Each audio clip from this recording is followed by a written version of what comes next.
And I am here with Gregory and Jane from Mindgazm. This is a local New York City based EDM act. Thank you so much for doing this with me.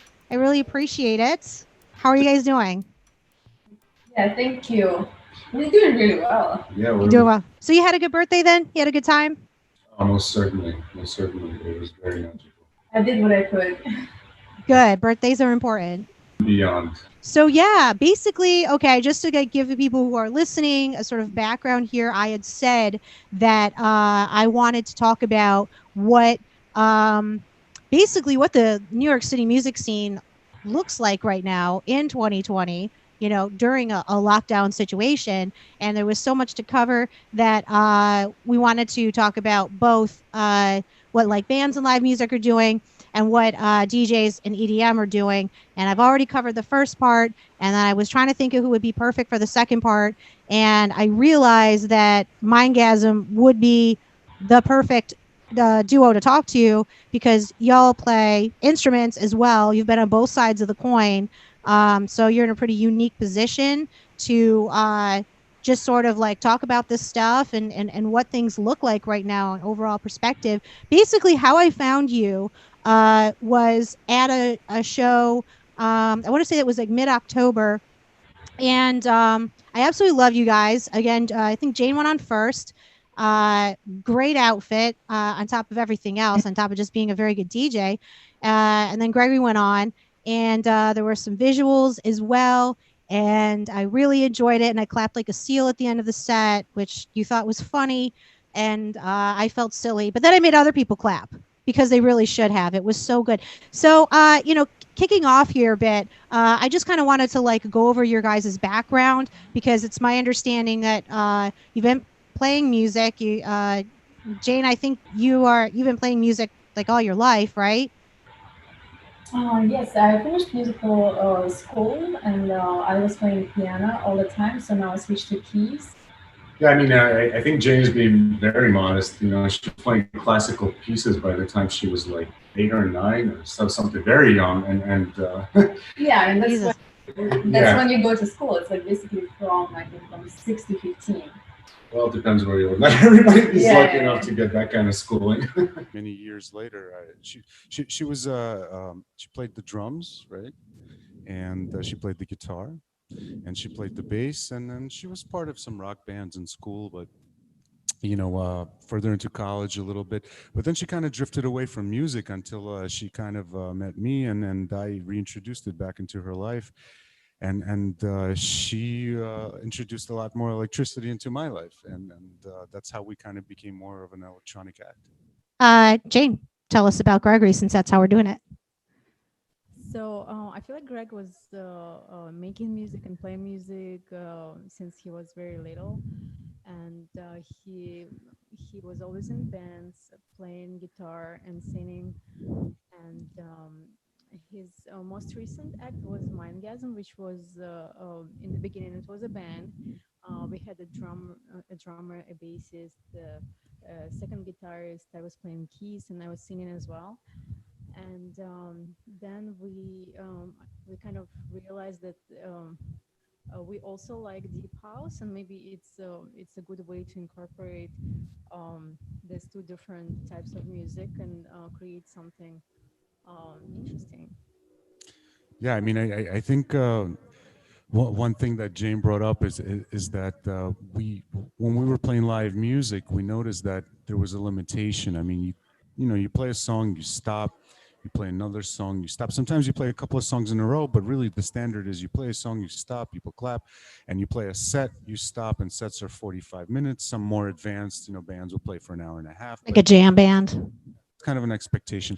But with DJs, the minimum usually is at least 90 minutes, if not 2 hours, if not 4 hours, to really kind of express yourself and express how you feel. And what we've also noticed when we're playing live shows as musicians, we couldn't get that same reaction that we could when we just actually DJ together, and we would go B2B, or we would play something original over music that was playing, and that's kind of how it started to formulate of more of this electronic progressive act.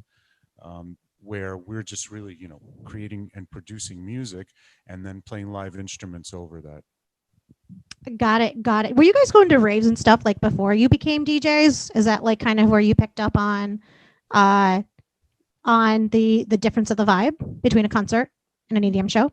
And I feel like that's why we kind of started DJing as well, because we were going to raves, but at the same time we were performing at at other venues with live musicians. So it kind of didn't make sense to have two different types of events, and we decided to just go to raves and enjoy deep house and also perform there. So we'll kind of have our friends come and see us, because it's two different fan bases as well.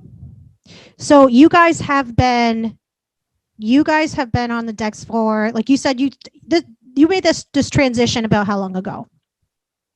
Something like 3 4 years ago. I mean, I had DJ'd for some time a while ago, but I never really combined it to playing with live instruments because I mean, I guess in the early 2000s and beyond, if you were kind of like a DJ, you were a DJ, and if you were a musician, you were a musician.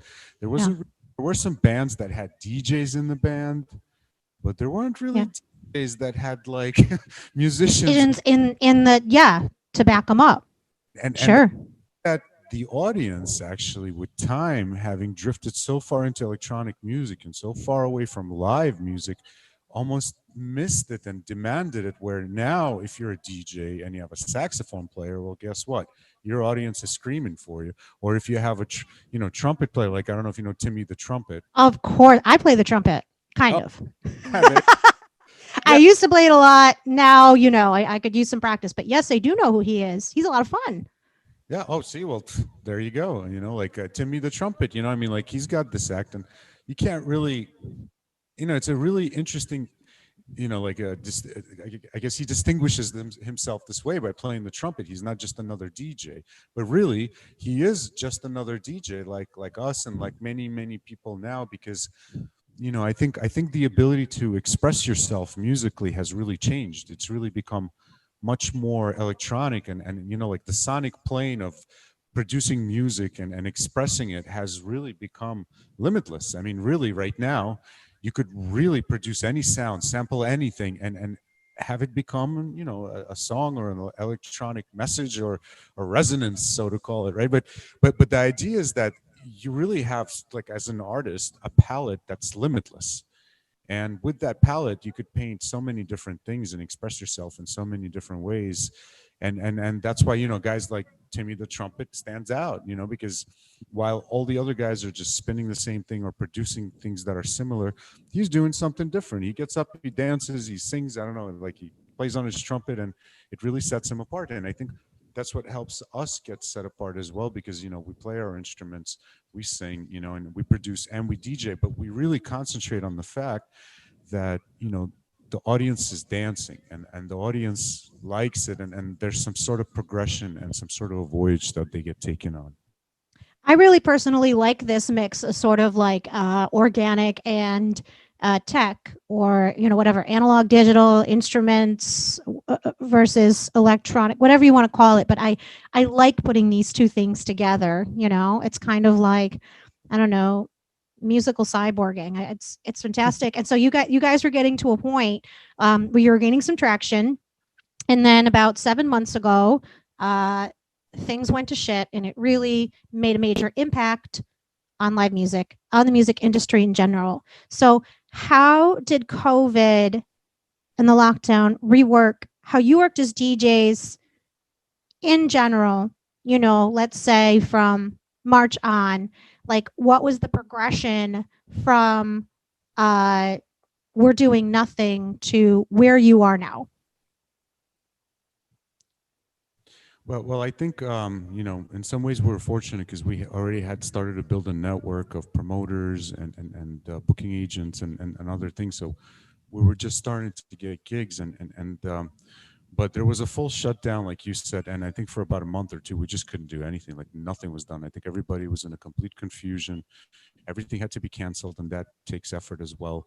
And as we started to do live streams, we picked up a few parties that that are other DJs. They're kind of combining to do live streams. One was house to house, and one was for actually for Trax Records, and that's where we became acquainted with Rachel Kane, who is currently the owner of Trax Records, and they also have a story of their own because the original owner of Trax Records passed away right before COVID hit, and it exchanged hands, and there was some controversy, and then there was a lot of things that were going on, but then they cleared their name, and basically it was just like a very interesting experience to be part of that as that was going on. And at the same time, we became part of their track squad, so to say, which is basically every Saturday night we streamed for a really, really long time with them and a lot of other DJs. And we were able to distinguish ourselves and get a contract with Trax, as well as some other activities which helped us get another contract with Symphonic. So we were very fortunate that during this time we actually acquired two contracts for further releases as well. And with Trax, we actually are going to release a record which is coming out November 27th. It's called One Funky Evening, and we're super excited about it. There's already press coverage for it, and I started to get a lot of friends on Facebook from South Africa, and I couldn't understand why, but then the PR person that we're working with, actually, she reached out to me and explained to me that we were featured in a magazine in South Africa, and she showed me the article, and I realized why I'm starting to get friended. But I thought I was like on some sort of a scam boat, but but so we you were guys, actually very, very fortunate. So you've actually made jumps in your career trajectory during this time. That's pretty unique. Yeah, we got super lucky, I think, because a lot of people, they weren't sure what to do, and I think the fact that we just turned to streaming and turned to reaching out to other people as well, just to have these smaller house parties, these smaller gatherings where just a few friends, I don't know, 20, 30 people would go away and just kind of just get back to enjoying music, as opposed to just being part of a sardine in a giant can of sardines. Yeah. And it just kind of like looking at the lights, hearing the music, but it's a little different when it's so intimate.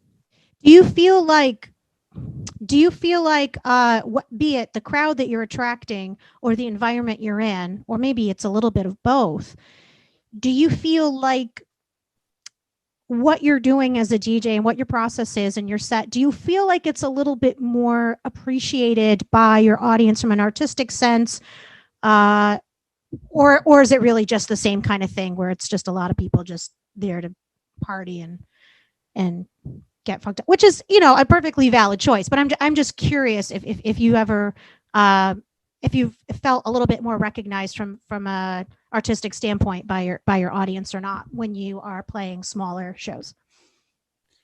Yeah, I mean, I think it's pretty evident, like when it's a smaller group of people, you have to keep them engaged. They'll just leave or go do something else if it's music is repetitive or mundane. There isn't like a trampoline to go off to, right? They can't like grab a sandwich at the food tent. Like they'll just go, right? No, it's kind of free roam, and there's so many things available to entertain yourself with.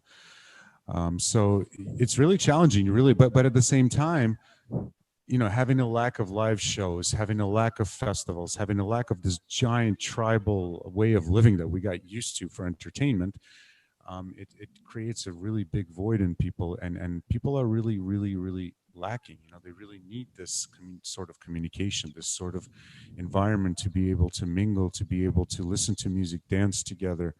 And I feel the lack of it is driving some people crazy, I think, because some people actually, it was like their oxygen. And I'm not only talking about the performers who were getting paid for it. There was a lot of people in that audience who actually, for them, it was just a way to feel better, feel better about their life, feel better about their situation, and to get beyond it, maybe to even find the strength to get beyond it. That's me. I'm people in the audience. I'm one of them. I do live by myself, and I work by myself right now. I do my errands by myself. Just about, I don't know, pretty much everything, mundane errands and that kind of thing. And not being a religious person myself, this to me is like, this is my community center. This is my church. This is the place where I go to feel connected to other people, to meet people that are like-minded like me.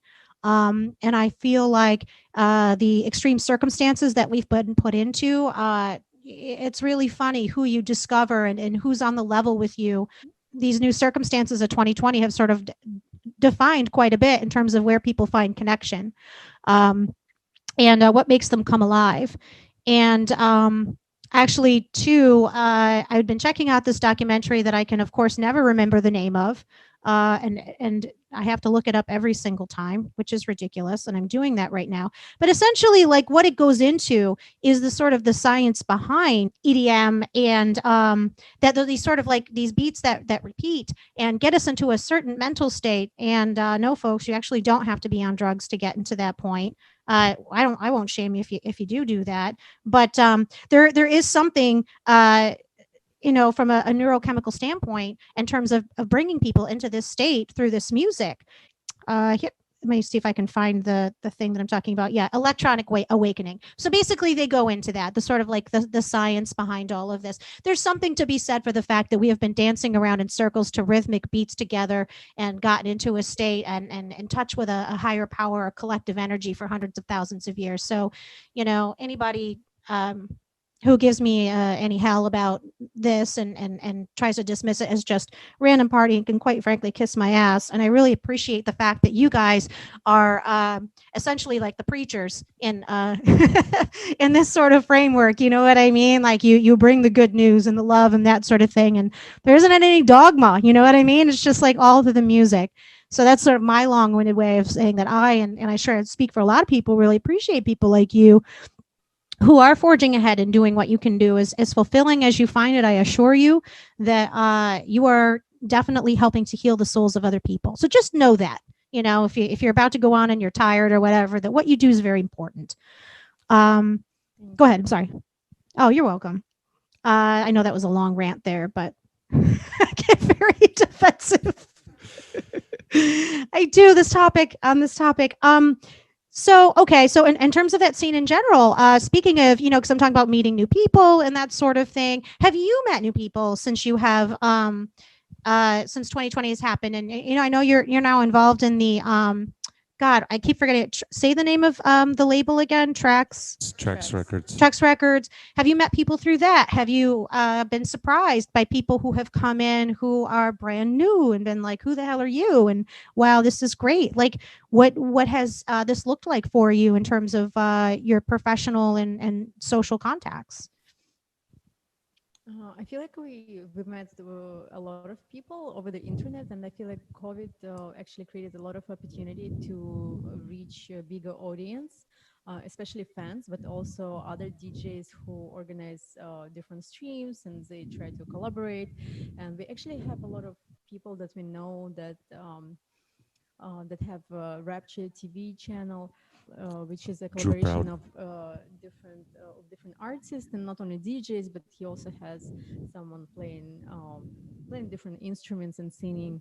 So I think it's a pretty cool channel, and we've met other artists who also collaborate. Yeah, I mean, a lot of label owners and a lot of promoters, everybody, radio directors. We actually have this group called Artists Anonymous, which is a collection of people who are producing songs and trying to figure out what the right way to break through is. And they're more about streaming and going viral than they are about live performances. And when I say streaming, I don't mean live streaming. I mean streaming of music that they produce. And on that group we had a lot of guests, including semi-famous musicians and famous musicians and radio directors and PR people, and everybody's really struggling. One thing that really suffers right now due to COVID is the arts. I mean, everything's shut down, everybody's closed for business. There's really nothing for customers and people. Like you mentioned, for people, they really need this. They really need to hear the music, to feel the vibe of other people, to feel the electricity in a group of people, and to feel accepted and to feel happy when they do it. I mean, it's critical for our mental and emotional well-being. And if you take that away, there's a lot of elements that come tumbling down in society. And I think we're starting to see that a little bit. Some people coming out of the woodwork that are, they're not well because of the fact that before maybe they could kind of, you know go, kind of squeeze between the lines or hide between, find themselves between the shades and reality. But at the same time, now they have nowhere to go and really nothing to do, and they're really struggling. There's a lot of people like this, and I think that hopefully all of this will be over very soon, and then everything will be back to better than normal, because that's how things are after a long haul like this. But I think that one key thing that's definitely happening right now is a form of renaissance is taking place. And all of these artists who are performing, all of these people who are producing, creating, we're all kind of locking inside now. We're finding our own small little communities. But I think the true artists, they're continuing to create. They just can't help themselves. There's nothing else for them to do. A lot of work has stopped. A lot of people can't go to work. And so there's nothing left to do if you're an artist, is really to just create and create more and really refine your craft and see really what you could pull out of yourself. And I think that's one thing that this whole ordeal will produce, is this whole era of creativity that maybe came out of, like the Black Plague, when terrible things happened in the world and a lot of people died. But after that, the true Renaissance came about, and it was a reawakening of the times that were lost during the Dark Ages. I swear, like, and I'm not trying to say this to get on your good side, but you guys are like the Jesus and Mary Mags to me right now of like 2020. Like, I'm just imagining the painting of the two of you in the robes with like the unwell people around you, but like you have like turntables in front of you. Oh my God. No, I'm so glad that the way that you're framing this in terms of, again, being something that is such a help to people's mental health, but also too, how we find ourselves in sort of like, a rebirth in a way, which I'm going to get to that because I do want to talk more about that. But before I go into that, I want to just make sure I cover, since we're talking about like the live scene and your sort of progression through that. I had seen like on your Facebook, I'd seen some videos of playing out in the park and that sort of thing. So you'd been doing some outdoor shows, or if you want to call it's a set, it's outside, it's the park. Anyone can check you guys out, which is kind of neat. I just personally love doing the outdoor thing in general. But so you went from that all the way to doing elements. But it wasn't a giant tent, and Right. 500% capacity. Yeah. And then tested you on Thursday, and they tested you on Friday. Yeah. When you arrived as well. So they were very diligent about testing, and this was, again, government allowed. Yeah. And yeah. So that's just what it was, guys. It was like this, for the people listening, it was like this big, well, not big like the old days, but for now, comparatively speaking, festival that was held in New Jersey in this lot with the tents and whatnot. And you guys, you played silent disco, yeah? So how did that go? Tell me about your whole experience, Shane. I'd love for you to tell me more about what Elements felt like for you. It was a great experience. It was a really cold day, so it was the only minus of that festival. But what was really cool is that a lot of people liked the music, and they took all of the headphones that the Elements Festival had, and it was actually a line by the tent with these headphones, and people just were waiting to listen to the music. So that was really cool. And we played, Greg played against the headliner. So in the big tent, it was Bedouin playing, and it's a pretty big DJ. And actually, even during his performance, there were no headphones for silent disco. So people, they would go to the main tent listening to silent disco as well. So that was a pretty cool experience. And we also got really lucky in a way because of sound ordinance. Bedouin had to stop at midnight. So originally the festival was supposed to go till 2 a.m. and they had to shut them down at 12 a.m. So we played for 4 hours, and we kind of took over the festival, and it was just amazing because, like Jane was mentioning, 30 minutes into it, they ran out of headphones, and and we're going against Bedouin. They're definitely definitely veterans, and they're really, really, really good. And then at the end, we kind of just took over. It was really cool. It was a really fun experience. I wonder if Bedouin was just like the tiniest bit jealous. because you guys kind of like won out on that one, like not even intentionally, you know. I think it would take a lot more than that. To be jealous. Yeah. Fair, fair. That was definitely a win for you guys, though. So I'm glad to hear that. You were had sort of mentioned, and I want to go into this a little bit more about how you feel like right now is a renaissance, and sort of comparing that to the Black Death, which is so dark, and I absolutely love it. Because a lot of people died back then. That's why all these jobs opened. like a third of Europe was wiped out or something. Oh, please, we don't want that.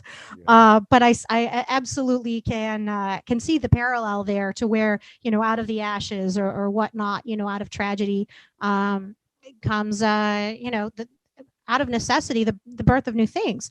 And I had been thinking to myself, I've lived here for a while. When I moved here, it was just about the time of Y2K, and at that time, Mayor Giuliani was the mayor, and he had these. For those who don't know, these this ordinance that was like these cabaret laws, and basically, if you didn't have one, and they were hard to get unless you were like huge, like Webster Hall or something, you couldn't dance in bars. Which to this day I don't quite understand the point of. But what would happen is that if you had dancing in your bars anyway, which would happen at like was this bar Botanica, I think, that like James Murphy of LCD Sound System, the Rapture, they're all involved in this. Well, of course they would, people would start dancing because the music was just so damn good. And then the cops would come and they'd shut it down, and then pull the gates down, and then they'd fine them, and it was this whole mess. So out of necessity, what happened was that sort of like an underground scene started to come up, and I noticed that. And I also started to notice this sort of merging of the rock and rock crowd and the EDM crowd, where rock started to bring in and I keep going back to LCD because I love them, but started to bring more of those electronic elements in and bring these crowds together. And now you are conversely, from like 20 years ago, you are now bringing in instrumental elements into electronic music, which is really cool. I just kind of want to ask you, well, just go off. Like I want to know, are there other acts that are doing this as well, that are doing this genre merging? You had mentioned that you have recorded and are releasing new music at this time. Are we seeing merging of genres there? And kind of like, we've been talking about live sets, but like in terms of this rebirth and recorded music as well in EDM, where might you see it going? New production techniques, whatever. Just kind of fill me in on what you see blossoming right now.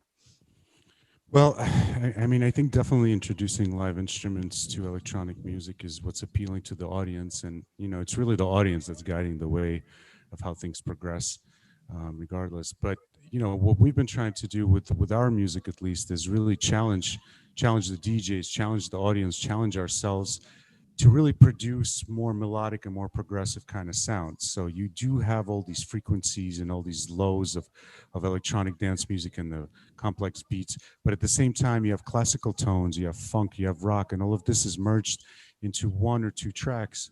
And we recently got a huge compliment. Somebody mistook us for a very, very famous DJ with their compositions, where they're trying to produce a very similar kind of sound, with the live violin player. They I'm sorry, they mistook you when they saw you live, or they mistook you when they heard a recording that you did?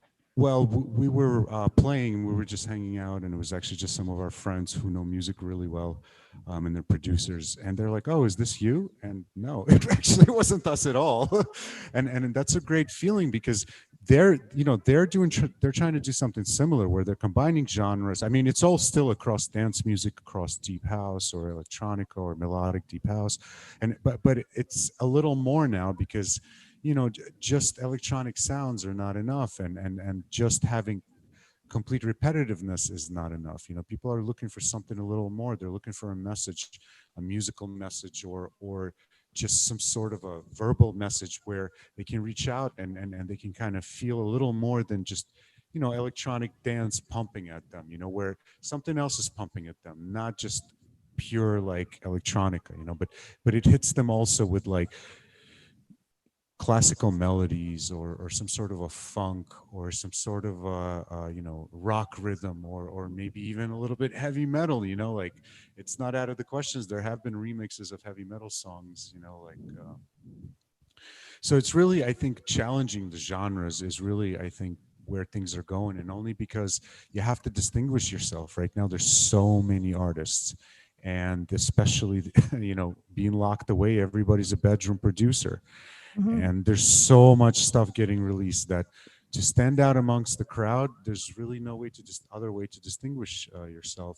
And for better or for worse, we were able to distinguish ourselves this way, where each one of our songs is, there's a bunch of genre bending, there's a bunch of almost too many notes at times, and there's certain progressions where some of my more friendly DJs tell me that, like, look, these songs can't really be mixed as dance music. And I feel very strongly, and I've already tested it on the dance floor, that they can, because, well, I played them alongside the other tracks, and Mhm. people flowed right into them and right out of them, and it was seamless. And that's when things are really working. It's really your audience, who really kind of tell you how things are. They're the ones that will never lie to you. Do you think these live sets could become a trend? Like, Oh, I think there very much already are. I mean, artists like Bonobo have been doing it for a long time, and even old schoolers like Moby. When he was DJing and not just playing instruments, he'd have live instruments on his sets. But even before COVID, there was a big trend of live instruments over DJs, but not so much where it's like a part of the composition. It was more like they'd play a solo here and there. They so it was wouldn't. like a bit almost. It wasn't like defining the act. Exactly, but there were at the same time bands like STS9, New Deal, Disco Biscuits, who they sound very much like electronica, but they're a completely live band. They have no Mhm. DJ, and they wouldn't dare to like have anything sampled or like a kind of like a DJ style, like play a Mhm. pre-recorded song, because it's all live instruments. They're true musicians. They really show their musicianship when they perform. Where a DJ, it's a little bit of a different ball game. It's I feel you're challenged a little more because you really have to pay attention to your audience.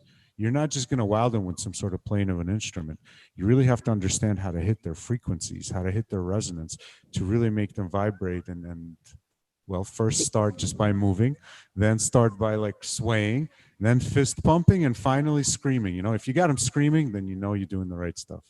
Do you have a set list before you go on, or is it just like I have a collection of things that I might want to play, but this very much might change? Because bands always have like their set lists, but do you operate in that way? I think it's a combination of both. We have certain set lists, but we are always also changing elements on the go, because you really have to adjust to your audience. If you see that they're not reacting to certain elements, then you should really throw something in that they're going to react to. And then we have a couple of those. Like, we know there's a guarantee. And I definitely have a preset playlist. Okay. Uh, I definitely don't have. It's not like I know which song I will play after another song, but I definitely have something like have a playlist that I want to perform because I feel like I'm a little bit more intimidated by live performances, so I want to make sure that I know what I'm playing. And I feel like Greg is just more confident, and that's why he can pick and choose on the fly. With respect to what you're talking about in terms of the adding in an electronic element, sort of widening the palette, um, the traditional arrangement of three guys on stage, one singing with the guitar, one with the bass, one with the drums, is that dead? Is that like traditional rock and roll setup? Is rock and roll dead in that context? Well, even if it's dead, I'm sure it'll have a reawakening.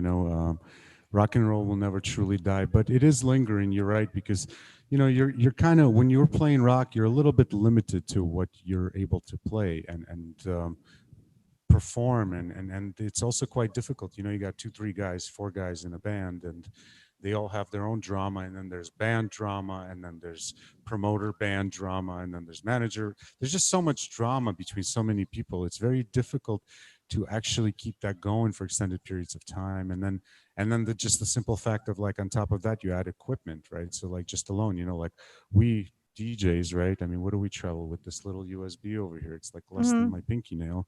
And this is all you really need for a gig, because most clubs, they have the equipment. Now we also bring live instruments, and we take it up a notch because we also bring projectors and visuals. That's a key element of all of our performances. But if you take a traditional band and you give them time to set up, you give them time to perform, you'll see that it's a lot more difficult for them than it is for a DJ to just come, set up, start playing, really start entertaining the audience, and keep them going longer.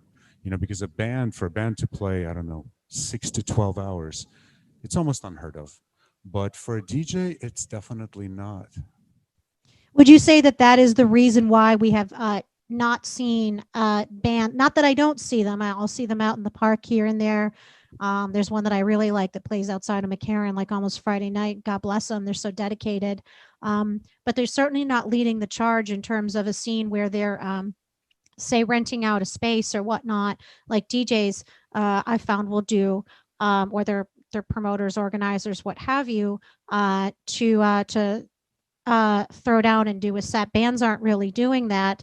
And, you know, while I have a hard time imagining, say, like the Sex Pistols just sort of sitting on their laurels right now and not just being like, ah, fuck it, and just doing that. Um, is that, are we going to go with the fact that it's just more difficult for them to set up, and that's why y'all are leading the charge? Is that, would we say that's why?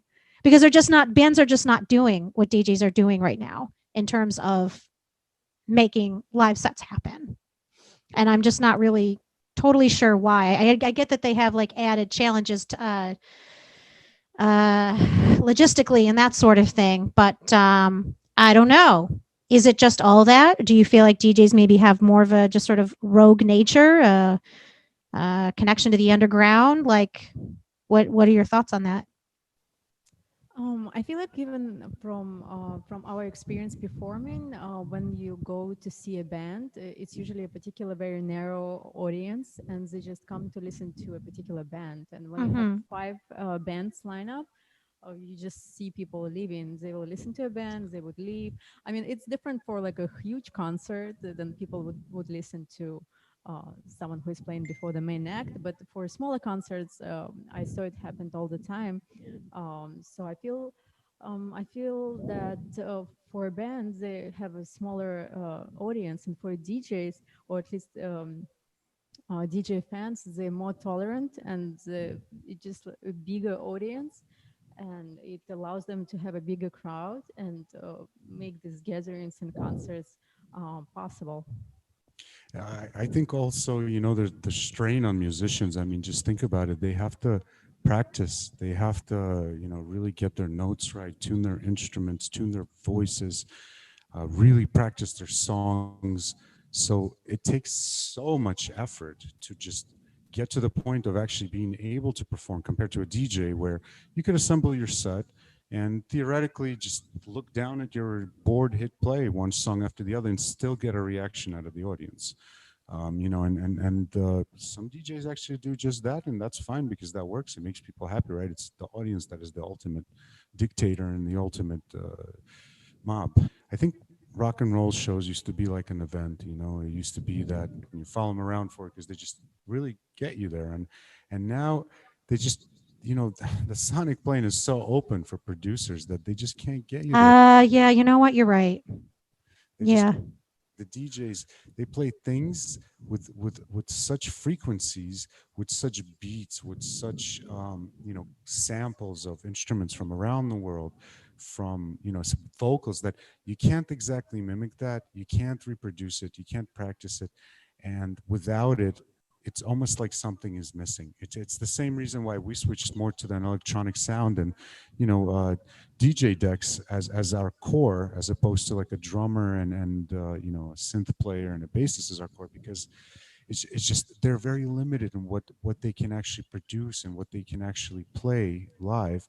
While a DJ, he has limitless amount of sounds. I mean, he could play you just nature sounds, or he could hit these frequencies and these resonant beats that you can't stand still. You either need to leave or you need to shake your booty. That's so. So I guess you're able to sort of draw a wider range of people, and like Jane was saying, like the bands sort of have this sort of dedicated niche of people who whatever are like very into that band, and I suppose it would be very difficult right now to bring that same group of people back like again and again and again. So my goodness, if you're a musician right now and you think that Marleah, and you're listening, you think Marleah is being really harsh, I don't mean to. I think I'm just very sad to not be able to see bands as much, but kind of like the way that you've explained this. And again, you are the perfect people to ask because you have been on both sides of it. That does make sense. But I'm hoping we can find a way at some point to have more access to the bands because I do miss that. All right, so yeah. Oh, I know what I skipped over something. There's something I wanted to ask you. So in my intro, I had mentioned seeing you all, and I think it was mid October, but I actually want to skip ahead to when I saw you most recently, which was just a few days ago. And that sort of leads into a bit that this podcast does, where we call it sort of like it was good for us. How was it for you? When we talk about that's what the basis of the show is, to talk about how a live experience was for us. And then when we actually get the opportunity to ask the artist, how was the experience for you? Well, that's an added bonus, and I can do that right now. Let me just say that I thoroughly enjoyed you guys even more this time. Yeah. And I just how do I put it? I tried to, doing what I do, there is this certain element of, not get too excited at these shows. And I got to a point, and I'm sure it was during Jane's, I was like, the hell with it. I can't be cool. This is too good. This is too much fun, and James felt the same way. Like we were really sort of brought into it. And then Greg, when you went on, it was just like all sort of pretense of trying to maintain a respectable front just kind of went out the window. We enjoyed it so very much, and I would love to know how that experience was for you. Was that your first time at that space, and how did you feel about the sound? I understand that the sound was I don't know what's the word I'm looking for, superior to most that you would work with, and yeah, get into that a little bit. How was it for you? So the space, it's definitely an interesting, unique space. And the sound there, it's more, I guess, like of a private space where a lot of after parties were held, 4, 5, 6 a.m.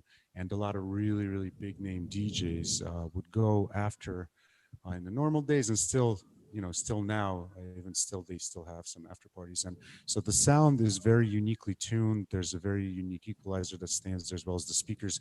It's not so much as a club sound, although it may feel like it and sound like it. It's more of a very expensive personal, like really expensive stereo system sound, I guess, so to say. I mean, there's woofers, there's all the basses, there's monitors, and it's all very professional. And the challenge is that you have to keep it below a certain decibel, because this was a private space. So you couldn't hit out above a certain decibel. And so you can't just hit your audience with volume. You have to really hit them with like the frequencies and the sound, the resonance of the low frequencies, or trying to get them to the high ones. So I noticed that we call ourselves High Decibels Podcast. We're watching a little decibel count. I'm like, oh, this is more like reasonable decibels. But it was challenging, but it also made things very interesting, because there was a DJ there who kind of, it's an analog board, and he gave me a pointer while I was spinning, and while some DJs might find that offensive, I actually let him play. Wait, was this the person that you didn't know, that I thought that you knew, that like? yeah. I thought you guys knew each other. I was like, no. It was so random, but it was so cool. The two of you together. And he was explaining something about the board, because it wasn't a traditional board; it was an analog board, and he has a Yuri, which is very similar to like what that analog board is, and it's very interesting, because he's like, okay, listen, let me show you, and I'm like, okay, fine, show me, and then there was enough people, I don't know, it's just the guy made me feel safe, for some reason. Usually you don't do things like that, yeah, I know. I saw him. Yeah, and he was, maybe that's how he secured my. Yeah, Jane, you said you saw him like kind of inching over a little bit more, and then a little bit more. Yeah. Yeah, like for a really, really long time. So I felt like he's a buddy. Because Maybe. he was like kind of there. Yeah, and he was very kind and nice about the whole thing. So, I let him in for two songs and we went B2B. And it actually worked really well. In fact, one of the good songs that was dropped, it was a Depeche Mode song. Oh, I did Personal Jesus, that remix. Oh my God, yeah. It's something Which you were that night for me. You were my personal Jesus. But I love that moment. Yeah, that was so good. Yeah, and it was really good, and it was just kind of how I ended my set. And then the next DJ came on, and it was a really magical experience. It was truly invigorating, and it was really, really powerful to see so many people so interested in this tribal way of dancing and just kind of just being together, working together. There was, we forget that sometimes when people get together, in old clubs like Pasha and old clubs like, yeah, things would get really crazy with crowds there, and you'd have fights, you'd have people carried out drunk, you just have a big mess.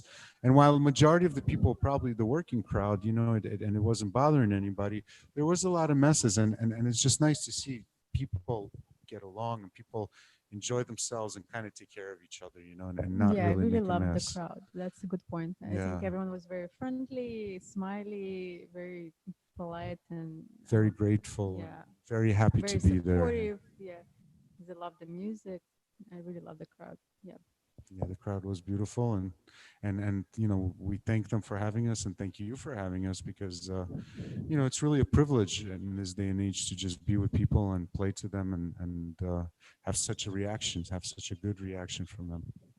And I will say too, to the point that I had raised earlier in terms of a smaller, more dedicated, and that's not to say, that's not a dig on anyone that wouldn't want to go, certainly, but I think there is something to be said, a certain level of dedication to find yourself, to have found the space, and then to find yourself in it.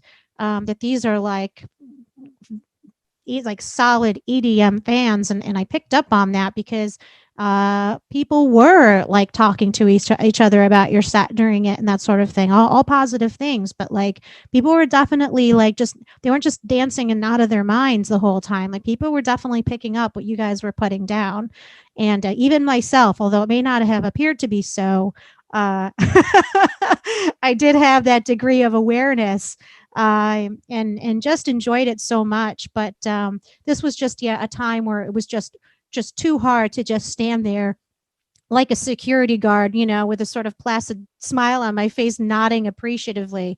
I just simply could not do it. It was just too good. And so I really thank you for that, because it was the word, I guess, that I'm looking for. It was very cathartic. Your set was for me. You're welcome. So I want to just close by asking you about future plans that you have. Any? I know you said that you are releasing an EP, right? In about a week or so. Actually, on the 27th of November, we're Mhm. releasing a 4-song EP with Trax Records. Mm-hmm. And then we're following that up with another release with Symphonic, probably on the 17th of December. We're finalizing that. Mm-hmm. And then we're just going to keep, that's probably going to close out the year 2020 for us as far as musical releases. But in the next year, we already have produced music that we're going to be releasing, and we're very excited. Hopefully, we'll release more with Trax, and definitely we'll release more with Symphonic. Are there plans to continue to play live events, that kind of thing? Maybe that antibody party that I'm trying to get you to throw for people like me. Do have them. Yeah. I mean, 10 that's people. right. It's okay.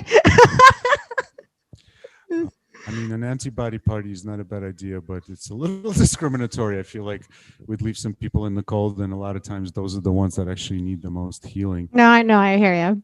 But Yeah, we have a friend who produces the T-shirts, Antibody. Oh, I gotta get me one of those. Yeah, he would definitely come and dance. to be honest with you, the environment just keeps getting more and more challenging. But it also, if life gives you lemons, you got to make lemonade. So wherever there's a challenge, I think Mindgazm is going to try to overcome it and turn it into an opportunity. And we've been able to do that so far. And although we haven't devised the strategy for Mm. this and greatest from our governor, we're going to figure something out, and we're going to get through this. And as long as everybody stays safe and healthy, that's the key. I got an idea. 10 people house parties streaming on a Zoom call. Oh, hey, like See little pods. different houses with different people. Yeah. Like little rave terrorists, huh? People ask me quite a bit, like, "Hey, where can I find something like that?" And especially with what was just released, I'm sort of reticent to just sort of hand things over to people on a plate. But what sort of um, vague advice might you give to someone who wants to experience a live set? Well, I would say go to mindgasm.com, sign up for our mailing list, and we let people know of things that are going on to our best ability, not only our parties, but some other underground parties. And, everybody tries to make things as safe as possible, Yeah, especially with the environment that's happening right now. It's going to be super challenging. I'm gonna, I'll wait to see what the organizers and the promoters what they come up with. But so far, they have been doing food and drink events that are socially distant. Or I know there's been, like I mentioned, Elements did a very big event, which was 500 people, which is a lot, where they did double testing. yeah. Other events that I believe Profundo, where they do rapid testing right on the fly, as well as they request previous results of negative to results. So there are things that people are doing that they're still trying to work things out. But with this latest and greatest development, Yeah. I don't know Well, what's do you think that even despite, I mean, we're having amazing weather, which is, it's almost disconcerting how warm it is. But if winter actually starts to feel like winter, do you think that outdoor events will continue? I mean, I personally did one when winter was winter. Jesus, 3 or 4 years ago, I think it was in Philly, and I was outdoors, and yeah, it was cold, but you throw a coat on and a hat and a scarf, and you have a good time. You think that something like that might come up or be continued the way we're doing it now with just added clothing layers? I think there's definitely going to be a lull, especially this Do winter. you? Okay. But you really can't stop people from being tribal, and so there will definitely be things still happening, and things still happening on the underground. And definitely, the cold never stopped people from getting together, listening to music. I mean, I think in Iceland they even have a hotel made of ice, where the whole thing people are sleeping on ice, Yeah, and they're like purposely going forward to be cold. yeah, and they pay for that, which is who knows. People will do a lot of things just to be entertained or go out of their everyday life, and I think as long as human curiosity exists and the need for that tribal dance exists, people will continue looking, and other people will continue providing.